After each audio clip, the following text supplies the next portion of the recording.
Commander Zixathera walked into the briefing room with her usual confidence. The tall alien's blue skin shimmered under the bright lights as she took her place at the head of the long metal table. Around her sat 12 of the hegemony's best, military officers, each representing different alien species that served the Galactic Council. "Today we discuss our next conquest," Zixathera announced, her voice echoing in the sterile chamber. She pressed a button on the table and a holographic display appeared showing a small blue and green planet. "This is Earth, home to a species called humans." The officers leaned forward to study the rotating image. The planet looked peaceful, with white clouds swirling over vast oceans and brown land masses. Lieutenant Krex, a reptilian officer with sharp teeth, raised his clawed hand. "What makes this planet special, Commander?" he asked. Zixathera smiled, showing her pointed teeth. "The planet sits in a perfect location for our trade routes. It has rare minerals we need for our ships. Best of all, the species living there is completely helpless." She pressed another button, and images of human technology filled the air. The officers saw primitive rockets that moved slowly through space, basic metal aircraft with spinning propellers, and simple nuclear weapons that could barely destroy a city. "Look at this," Zixathera said, pointing to a human spacecraft. "They use chemical fuel to escape their planet's gravity. Chemical fuel. We stopped using that technology 3,000 years ago." The officers laughed. Major Vex, an insect-like creature with multiple eyes, clicked his mandibles in amusement. "Commander, my personal transport ship is more advanced than their most powerful rocket." "Exactly," Zixathera replied. "Our intelligence shows they only achieved spaceflight 50 years ago. They have visited their own moon only a few times. They cannot even build a proper space station." The hologram changed to show Earth's surface. The officers watched as primitive human cities sprawled across the continents. Smoke rose from factories, and simple vehicles moved along concrete roads. "Notice they have no unified government?" Zixathera continued. "Over 200 separate nations exist on this one small planet. They constantly fight wars among themselves using weapons that could not damage even our smallest scout ship." Captain Gnome, a large purple alien with 4 arms, studied the data carefully. "What about their population, Commander?" 8 billion humans, Zixathera answered. "But numbers mean nothing when they lack proper technology. Their strongest military forces use vehicles that move on wheels across the ground. They fire metal projectiles from tube-shaped weapons. It would be like fighting children with toys." The briefing continued for 2 hours. The intelligence reports painted a clear picture of a backward species that had barely learned to leave their own atmosphere. The humans had discovered radio, signals from space, but seemed unaware that advanced civilizations existed throughout the galaxy. Their space program consists of a few small stations orbiting their planet, Zixathera explained. They send robot probes to nearby planets occasionally, but these machines move so slowly they take years to reach their destinations. She showed images of human military bases. The officers saw concrete buildings, metal vehicles, and soldiers carrying basic weapons. Everything looked primitive compared to the advanced technology used by any member of the Galactic Council. "What resistance should we expect?" asked Colonel Thess, a tall, thin alien with gray skin. Zixathera waved her hand, dismissively. "Minimal resistance at best. Their most advanced fighter aircraft cannot even reach the altitude where our ships will operate. Their missiles use primitive guidance systems that our defensive shields will easily stop." The commander pulled up a tactical assessment prepared by the Council's War Planning Committee. The document classified Earth as a Class F primitive world with an expected conquest time of less than 1 solar cycle. "The Council has approved this mission," Zixathera announced. "We will take 12 ships, which is considered more than enough for complete planetary subjugation. Intelligence suggests the humans will surrender immediately when they see our superior technology." Lieutenant Krex raised his hand again. "Should we prepare for extended ground combat, Commander?" "Unnecessary," Zixathera replied. Human ground forces use vehicles that move at less than 100 kilometers per hour. Their soldiers wear simple fabric uniforms and carry weapons that fire small metal bullets. One of our battle mechs could defeat an entire human army." The officers nodded in agreement. They had conquered dozens of worlds, and Earth appeared to be the easiest target they had ever encountered. The humans seemed to have no idea that galactic civilization existed, let alone that it was coming for them. "When do we depart?" asked Major Vex. "Tomorrow," Zixthera answered. "The journey to the Sol system will take 10 standard days using our fastest hyperspace routes. Once we arrive, we will position our fleet above their largest cities and broadcast surrender demands." She pressed another button, and the hologram showed Earth's major population centers. New York, London, Tokyo, and dozens of other cities appeared as glowing dots on the planet's surface. "These cities contain their most important governments and military headquarters," Zixthera explained. "A simple demonstration of our weapon power should convince them to surrender without resistance." The meeting continued as the officers discussed specific tactics. They planned to destroy a few empty buildings to show their strength, then wait for the human governments to contact them with surrender offers. The entire operation seemed straightforward and simple. "One final note," Zixthera said as the briefing ended. "Remember that these humans are a primitive species. They may not understand our technology or our intentions at first. Be patient with their simple minds." The officers filed out of the briefing room, chatting casually about the easy victory ahead. None of them noticed the small device hidden behind, a wall panel, quietly recording everything they said. Deep in space, millions of kilometers from the nearest star, the recorded conversation reached a listening post disguised as a damaged asteroid. The post immediately transmitted the information toward Earth, using a communication method the Galactic Council had never seen before. On Earth, in a mountain facility hidden beneath what appeared to be a simple research station, Colonel Sarah Chen received the transmission. She studied the alien conversation with interest, noting every detail about their ships, weapons, and tactics. 12 ships, she said to her assistant. "They think 12 ships will be enough to conquer Earth." The assistant, a young man named Marcus, looked worried. "Colonel, should we contact the other bases? Prepare the defense grid?" Sarah smiled as she looked at the massive holographic display showing Earth's real defensive network. Hidden bases throughout the solar system glowed, like stars, each one containing technology that would shock the approaching aliens. "Not yet, Marcus," she said calmly. "Let them come. Let them see what they expect to see. After all, we have been practicing this performance for 200 years. Outside the mountain base, a simple weather monitoring station continued its routine broadcasts, showing nothing but basic scientific equipment to any alien sensors that might be watching.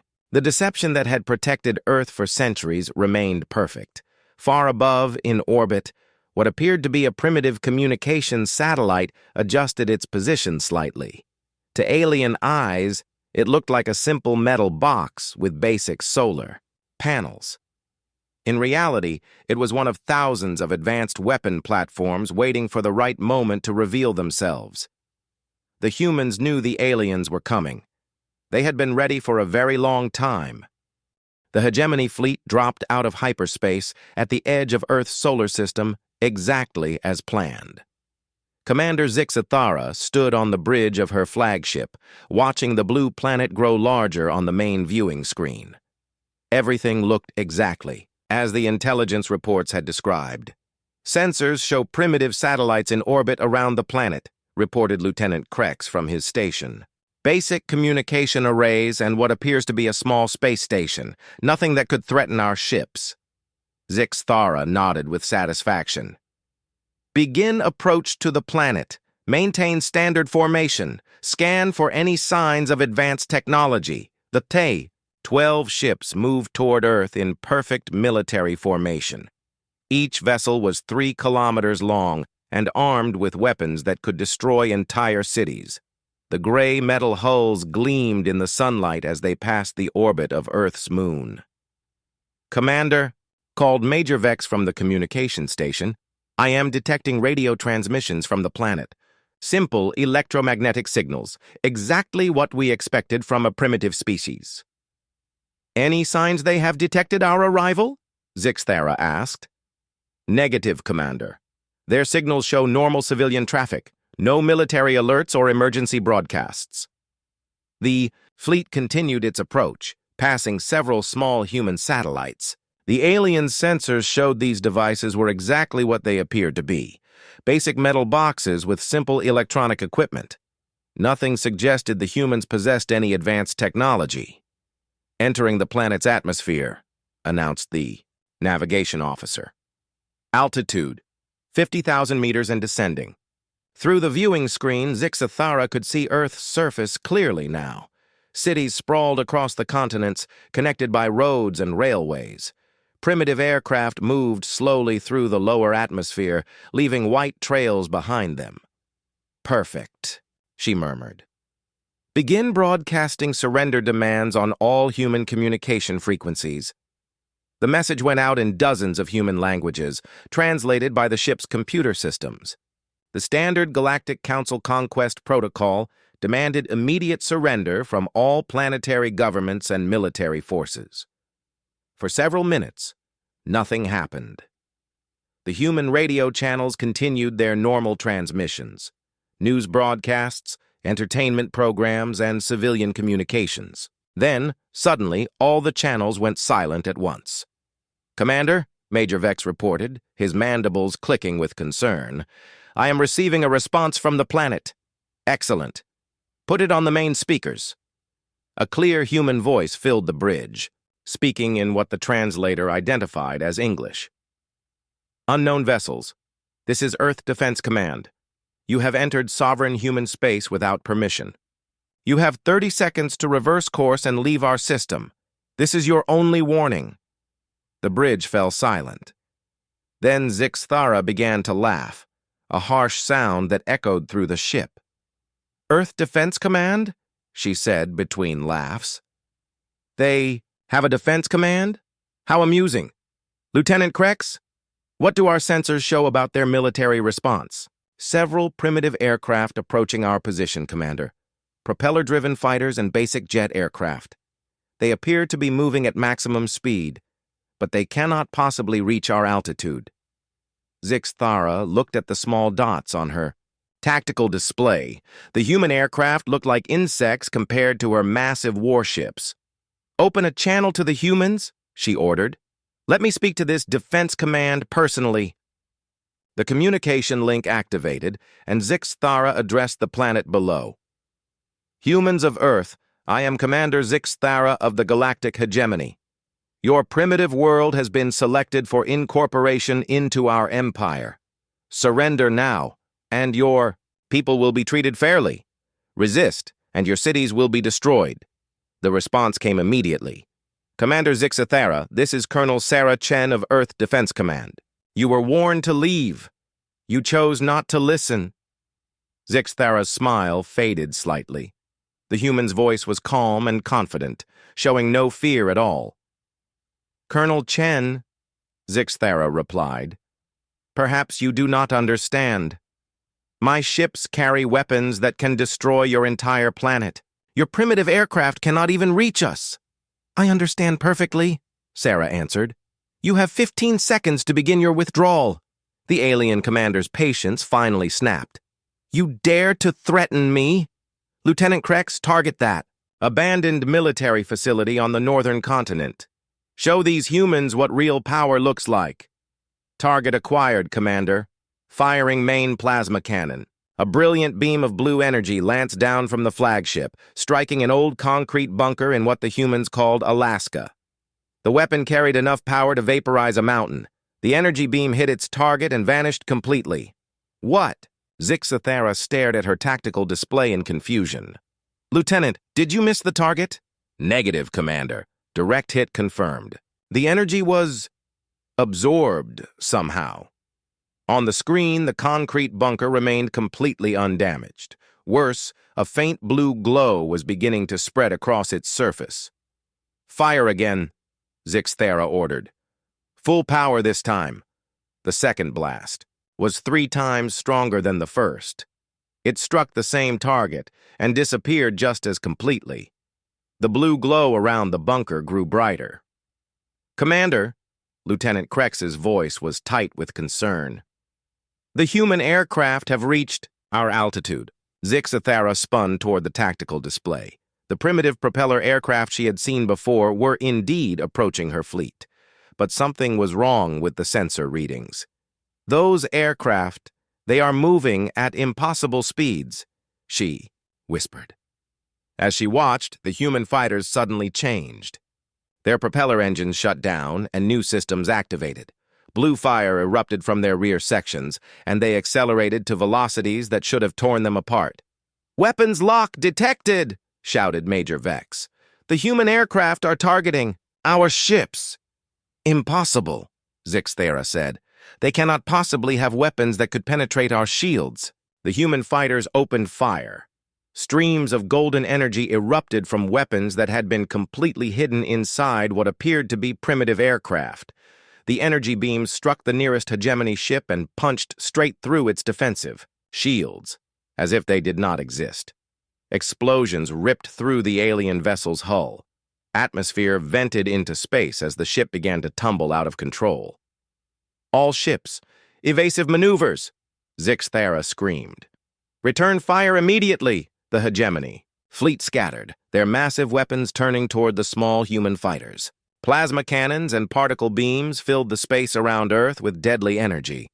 The human aircraft moved through the barrage like dancers, avoiding every shot with impossible precision. Their own weapons continued to fire, each beam finding its target despite the aliens' desperate evasive actions.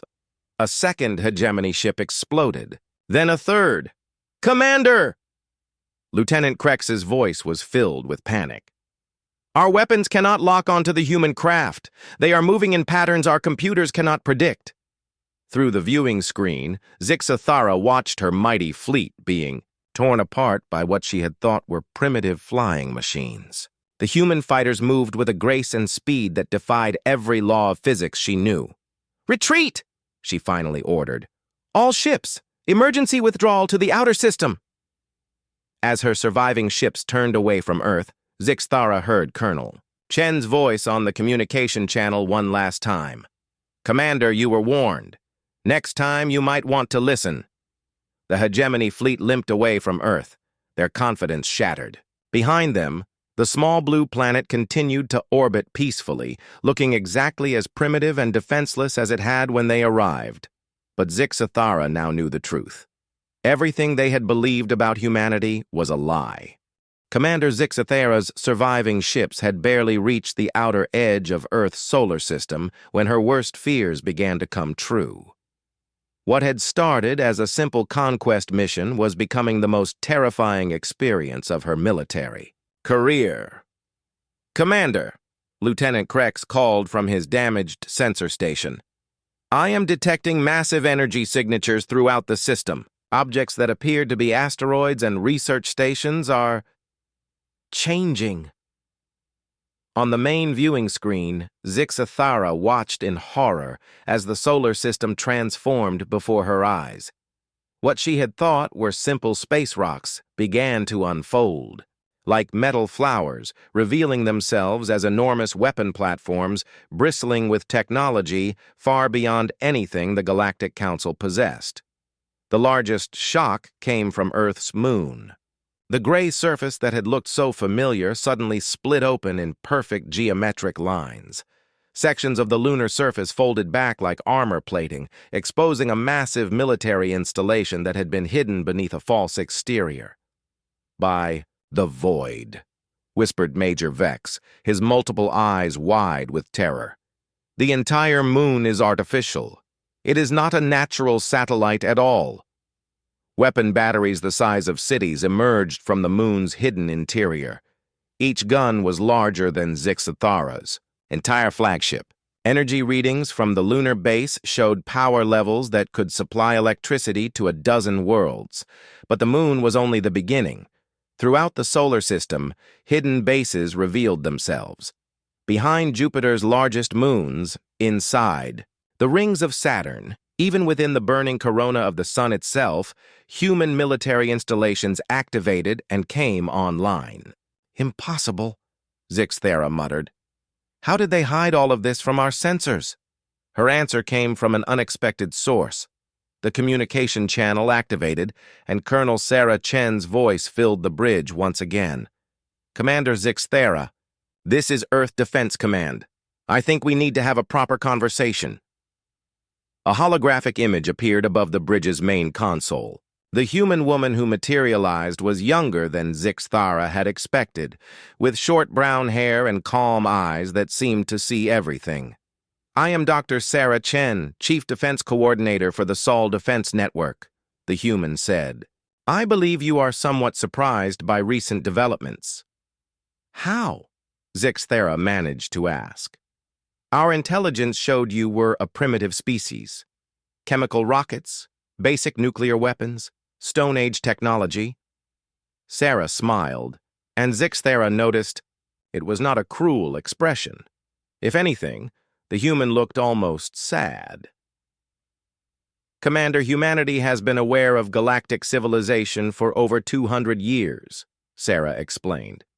"We intercepted your first communication signals in the year 1823. By your calendar, we have been listening to your radio transmissions, studying your technology, and learning about your cultures ever since." The alien commander felt her legs go weak. She sat down heavily in her command chair, trying to process what she was hearing. 200 years? But our observations showed exactly what we wanted you to see, Sarah continued. "Commander, let me ask you something. In all your years of military service, have you ever encountered an enemy who deliberately appeared weaker than they actually were?" Zixthera thought about the question. In galactic warfare, every species tried to appear as strong and threatening as possible. The idea of hiding your true capabilities was almost unthinkable. "Why?" she asked. "Why would you pretend to be primitive?" Sarah's expression grew more serious. "Because we studied your history, Commander. We watched how the Galactic Council treats species they consider inferior. We saw what happened to the Krell, the Vorthon, and dozens of other worlds that were incorporated into your empire." Images appeared in the hologram, showing conquered worlds that had been stripped of resources, and their populations enslaved or relocated. Zixthara recognized several of the planets from her own military campaigns. "We decided," Sarah continued, "that humanity would not suffer that fate. So we developed a different strategy. We would appear weak and primitive while building defenses that could protect our world when the day of discovery finally came." "But how did you advance so quickly?" Lieutenant Krex interrupted. "Our sensors show technology that should take thousands of years to develop." Sarah turned her attention to the reptilian officer. "Lieutenant, you assume we started from nothing, but humanity had one advantage you did not expect. We had access to your own technology." The hologram changed, showing images that made Zixthera's blood run cold. Human operatives walked through alien cities, attended Galactic Council meetings, and worked alongside species she recognized from across the galaxy. "For 2 centuries, Sarah explained, humans have been infiltrating galactic society. We learned your languages, studied your customs, and gained access to your most advanced research. Every technological breakthrough your species has made, we have studied and improved upon." Major Vex clicked his mandibles nervously. "The traitor who sold us improved sensor technology last year. The diplomat from the neutral zone who helped negotiate the peace treaty with the Antaran Republic." "Human agents," Sarah confirmed, "as were the research scientists who helped develop your new hyperdrive systems, the military advisors who suggested improvements to your weapons, and the engineers who designed your latest ship hulls." Zixthera felt sick. Her entire civilization had been penetrated and studied like insects under a microscope. But worse than that realization was what came next. Every war your people fought, Sarah continued, every military exercise, every tactical doctrine, we were watching and learning. But we did more than just observe, Commander. We tested. Tested how? Zixthera asked, though she was beginning to fear the answer. Every conflict on Earth for the past 2 centuries has been a testing ground for new weapons and tactics, Sarah replied. What you saw as primitive human warfare was actually advanced military research. We were perfecting the art of combat while appearing to use Stone Age technology. The hologram showed images of human conflicts throughout history. But now, Zixthera could see details that intelligence had missed. Weapons that looked primitive but showed energy signatures that made no sense. Vehicles that moved too fast for their apparent technology. Soldiers who seemed to possess reaction times beyond normal biological limits. The aircraft that defeated your ships today, Sarah said, have been in development for 50 years. They were designed specifically to counter hegemony fighter tactics, which we studied by observing your campaigns against the Zellan Confederation. Lieutenant Krex made a choking sound. The Zellan campaign was classified at the highest levels. No one outside the Council should have known our tactics. Your tactical manual was written by Colonel James Morrison of the Earth Defense Force, Sarah replied calmly. He spent 3 years as a military advisor to your fleet under the name Kextal Vorn. I believe you know him, Lieutenant. He commended your performance during the siege of Zellan Prime. Krex's scales turned pale gray. Zixthara remembered Kextal Vorn well, a brilliant tactical mind who had helped plan some of their most successful battles. The idea that he had been a human agent all along was almost impossible to accept. Why reveal this now? Zixthara asked. You could have maintained the deception longer. Sarah's expression grew thoughtful. Because, Commander, hiding was never our ultimate goal. Humanity wants to join galactic civilization, but as equals, not as subjects. Today's demonstration was necessary to prove that we cannot be conquered. Tomorrow, we hope to prove that we can be valuable allies. The hologram showed the current tactical situation. Human defense platforms throughout the solar system were powered and ready, but their weapons were not targeting the retreating hegemony ships. You are free to leave our system and report back to your council, Sarah said. Tell them what you have seen here. Tell them that humanity is ready to negotiate from a position of strength. Zixthera looked around her damaged bridge at her frightened crew. Everything she had believed about galactic superiority had been shattered in a single day. And if the Council decides to send a larger fleet? She asked. Sarah's smile returned, but this time it held a hint of steel. Then they will discover that what you have seen today was just the beginning of our capabilities. News of the failed invasion spread across the galaxy faster than light itself. Within hours of Commander Zixthara's humiliating retreat, every major government, military force, and intelligence agency knew that something impossible had happened in the Sol system. High Admiral Corex of the Galactic Council Navy stood before the emergency assembly, his 4 arms gesturing emphatically as he addressed the gathered representatives of 50 different species. The situation is unacceptable, he declared, his voice booming through the massive chamber. A primitive species has attacked hegemony forces with advanced technology. This threatens the stability of our entire civilization.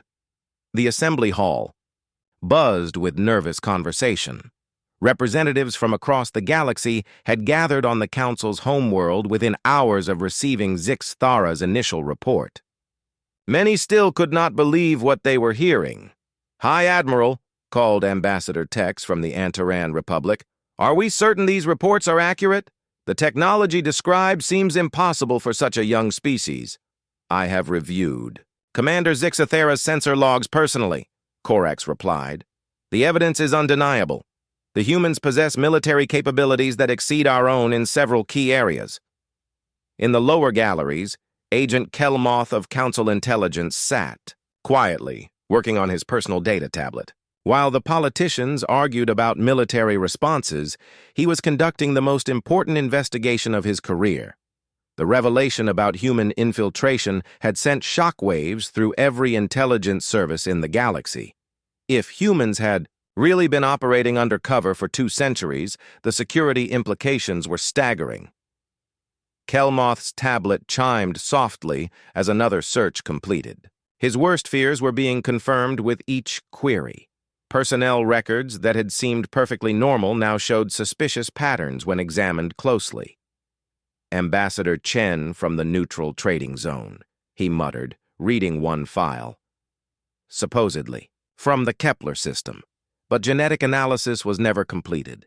Served on the Trade Regulation Committee for 15 years. He opened another file. Dr. Marcus Webb, xenobiology researcher, claimed to be from a Centauri colony, but his research into human biology was remarkably detailed. The pattern was everywhere once you knew to look for it.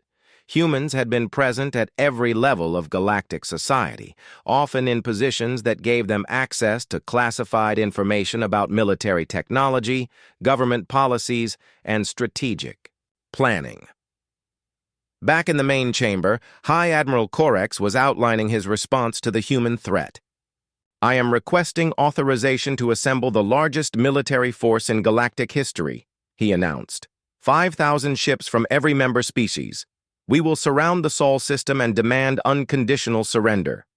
Several representatives nodded in agreement, but others looked concerned. Senator Vax from the Crystalline Confederacy raised a crystalline appendage. "High Admiral, is military action wise? These humans defeated 12 hegemony ships with apparent ease. Perhaps diplomacy would be more prudent." Diplomacy? Corex's laugh was harsh.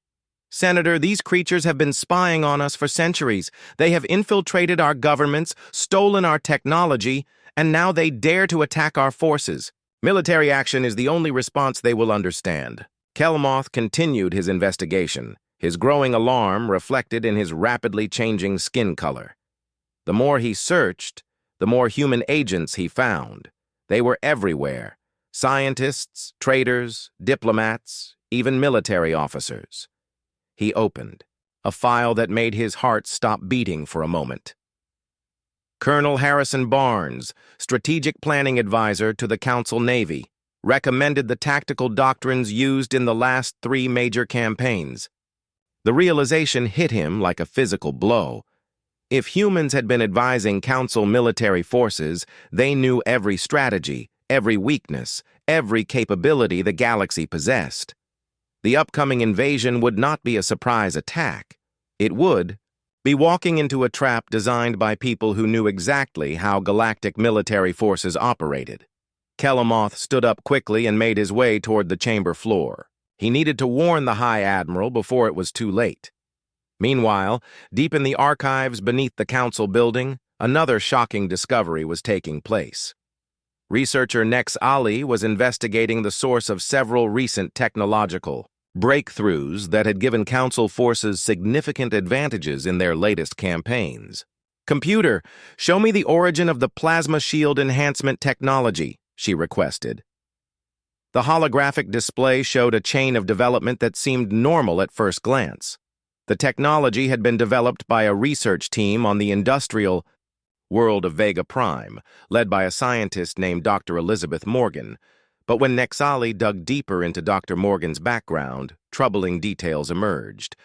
The scientist had appeared seemingly from nowhere 20 years ago, claiming to be a refugee from a destroyed colony.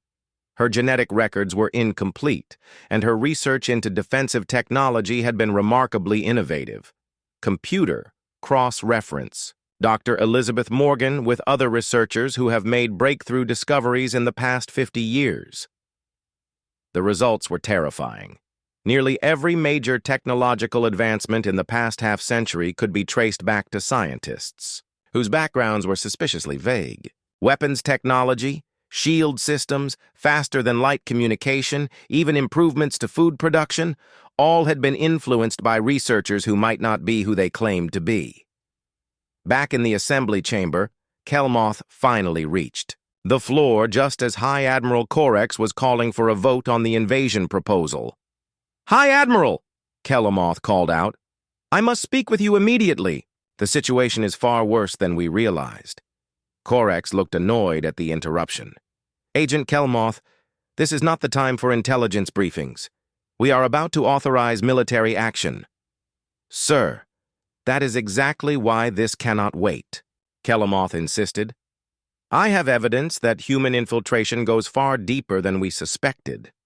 Our entire military doctrine may have been influenced by human agents." The chamber fell silent. Representatives leaned forward to hear better as Kelmoth continued his urgent report. "Sir, I have identified at least 300 suspected human agents in positions throughout our government and military. They have had access to our most classified information for decades. Worse, they appear to have been actively influencing our technological development." High Admiral Corex's confident expression began to fade. "What are you saying, Agent?" "I am saying that if we attack the Sol system with conventional tactics, we will be using strategies the humans helped design. They will know our plans before we make them." The assembly erupted in nervous chatter as the implications sank in. If the humans had been manipulating galactic civilization for centuries, then everything the Council thought they knew about their own capabilities might be wrong.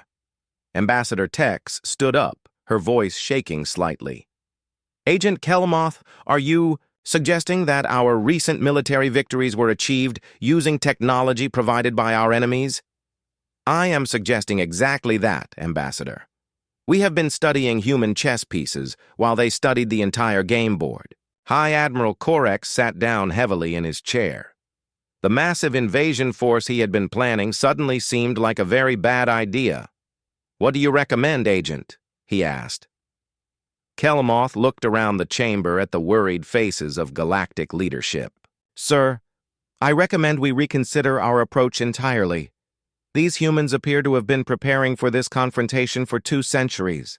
They have studied every aspect of our civilization while remaining completely hidden. We are not dealing with a primitive species that stumbled onto advanced technology. We are dealing with a species that may be more advanced than we are." The chamber fell silent as the galaxy's leaders contemplated a truth that challenged everything they believed about their own superiority. For the first time in galactic history, the Council faced an enemy that had been watching them from the shadows, learning their secrets, and preparing for war while appearing completely helpless. The humans had been playing a game the galaxy did not even know existed, and now it was time to find out who would win. Despite Agent Kelmoth's warnings, pride and fear drove the Galactic Council to make the worst decision in their history. High Admiral Corex convinced the Assembly that overwhelming force would succeed where the small hegemony fleet had failed. The largest military armada ever assembled began its journey toward the Sol system. 5,000 ships from 50 different species converged on Earth's solar system. The fleet stretched across millions of kilometers of space, carrying enough firepower to destroy entire star systems. Commanders from across the galaxy felt confident that no force could stand against such overwhelming numbers. Admiral Sarah Chen watched the approaching armada from her command center deep beneath Earth's lunar surface. Around her, holographic displays showed the positions of every enemy ship, their weapons capabilities, and their probable attack patterns. "Ma'am," reported Lieutenant Commander Jackson, "the alien fleet will reach the outer system defense perimeter in 6 hours. They've arranged themselves in the standard Galactic Council attack formation." Sarah nodded calmly. "The same formation, described in Tactical Manual 77 Alpha, written by our own Colonel Morrison 15 years ago." She smiled slightly. "They really haven't learned anything yet." The massive alien fleet moved steadily toward Earth, confident in their superior numbers. What they could not see were the changes that had taken place throughout the solar system since Commander Zix Thera's first visit. Every asteroid, every moon, every piece of space debris had been replaced or modified. The entire Sol system had become a fortress designed by military minds that understood galactic warfare better than the galaxy itself. "Admiral," called Captain Wong from the tactical station, "should we activate the outer defense grid?" "Not yet," Sarah replied. "Let them get closer. I want them to see exactly what they're facing before we begin." High Admiral Korex stood on the bridge of his flagship, the massive dreadnought Galactic Unity, as it led the invasion fleet toward Earth. Surrounding him were commanders from dozens of species, all eager to witness the conquest of the upstart human world. "Sensors show no significant defensive preparations," reported Commander Vextai, a veteran of 50 campaigns. "The humans appear to be relying on the same hidden installations that defeated the hegemony force." "Excellent," Korex replied. "This time we are prepared for their deception. When their weapons reveal themselves, we will target them with concentrated fire from the entire fleet." What the alien commanders did not realize was that humanity's greatest weapon was not hidden at all. It was time itself. For 2 centuries, humans had been learning everything about galactic civilization, while galactic civilization learned nothing about humanity. Every alien strength had been studied and countered. Every weakness had been identified and exploited. As the enemy fleet reached the orbit of Jupiter, Sarah Chen finally gave the order that would change galactic history forever. "Activate all defense systems. Show them what we have built." Throughout the solar system, humanity's true defenses came online. The scale was beyond anything the galaxy had ever imagined possible. Jupiter's great red spot suddenly opened like an eye, revealing itself to be a massive energy collector that had been gathering power from the planet's radiation for decades. Saturn's rings realigned themselves into perfect geometric patterns, each ice crystal actually a microscopic weapon platform. The sun itself began to pulse with unnatural rhythms as solar collection arrays hidden in its corona started feeding energy to weapon systems throughout the system. "By the void," whispered Commander Vextai, staring at sensor readings that made no sense. "The humans have militarized their entire star system." But the most shocking revelation was still to come. As the alien fleet moved deeper into the system, Earth's moon completed its transformation. The massive military base that Commander Zix Thara had seen was only the beginning. The moon split apart completely, revealing that it had been hollow for centuries. Inside was not a base, but an entire artificial world, a massive space habitat that could house billions of people and serve as humanity's ultimate fortress. "Admiral Korex," Sarah Chen's voice filled the bridges of every alien ship, "welcome to the Sol Defense Network. You are now surrounded by weapons platforms that exist in dimensions your science has not yet discovered. You cannot detect them, cannot target them, and cannot defend against them." High Admiral Korex looked around desperately at his tactical displays. His sensors showed the same asteroids and planets they had detected from long range. But the energy, readings coming from throughout the system indicated the presence of weapons that defied every law of physics he understood. "Impossible," he muttered. "Where are you hiding these weapons?" "We're not hiding them, Admiral," Sarah replied patiently. "You simply lack the scientific knowledge to perceive them.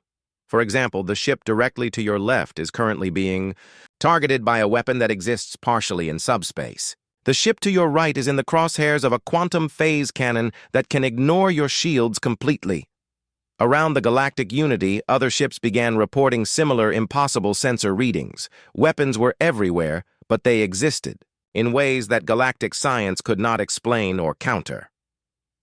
"What do you want?" Korex finally asked, his voice tight with defeat. "What we have always wanted," Sarah answered.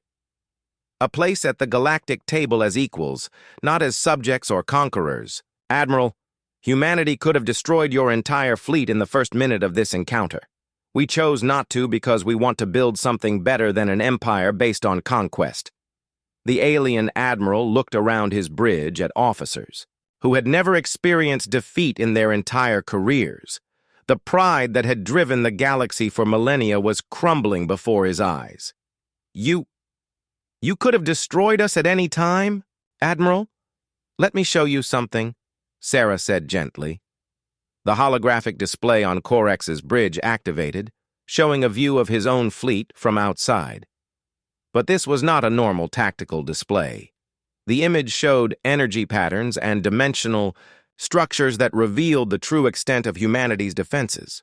Every alien ship was surrounded by weapons that existed in folded space. Quantum mines floated between dimensions, ready to materialize and detonate.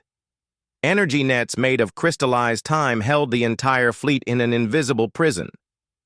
Your ships are not just targeted, Admiral, Sarah explained. They are held in a web of forces that could disintegrate every atom in your fleet simultaneously. We built these defenses not to conquer, but to ensure that no one could ever conquer us. The revelation broke something fundamental in galactic thinking. For thousands of years, every species had believed that military might determine galactic order.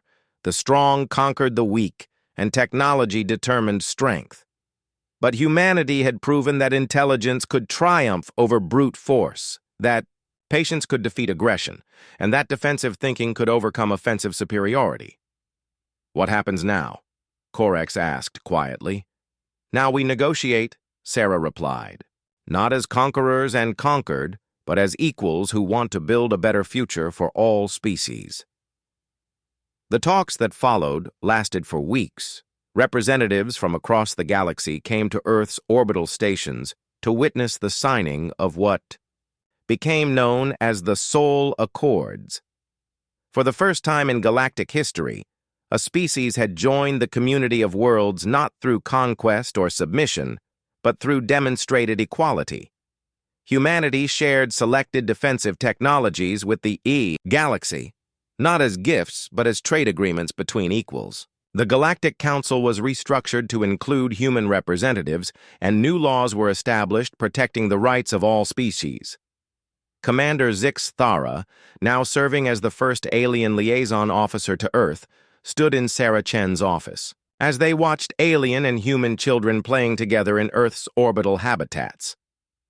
I still do not understand, Zix Thara said.